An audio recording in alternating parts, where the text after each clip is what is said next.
জানাই আসসালামু আলাইকুম। ধর্মবর্ণ সকলের প্রতি আন্তরিক শুভেচ্ছা অভিনন্দন।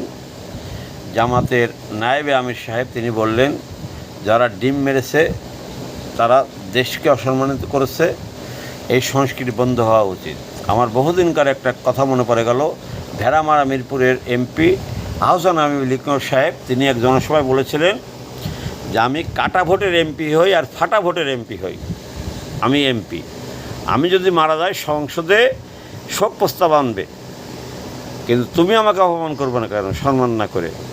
তাই 5ই আগস্টের পরে কোর্টে যখন বিভিন্ন এমপি মন্ত্রীদের উপরে গুণীজনদের পরে ডিম মারা শুরু হয়, তখন নায়েবে আমির সাহেব আপনি কেন বলেন নাই, আপনি তো একজন কেন্দ্রীয় নেতা, ইসলাম ধর্মের নেতা, কেন বলেন নাই যে সংস্কৃতি এগুলো ঠিক না, সে যদি অন্যায় করে থাকে তার বিচার হবে, আইনে অনুযায়ী তার বিচার হবে। তাকে ডিম মারার অধিকার কে দিয়েছে? কোর্টে পুলিশ হেফাজতে সে আছে, তাকে যখন ডিম মেরেছে আইনের লঙ্ঘন হয়েছে।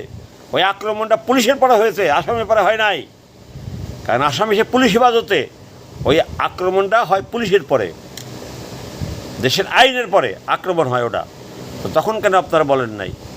এখন সারা বাংলাদেশের মানুষের 5ই আগস্টের আগে যে আবেগ ছিল, সে আবেগ এখন কেটে গেছে, এখন বিবেক জাগ্রত হয়েছে। এখন বোধহয় আপনাদের সহযোগিতার পরে এইগুলা আমরা হচ্ছে, এই জন্য এখন এই কথা বলতেছেন।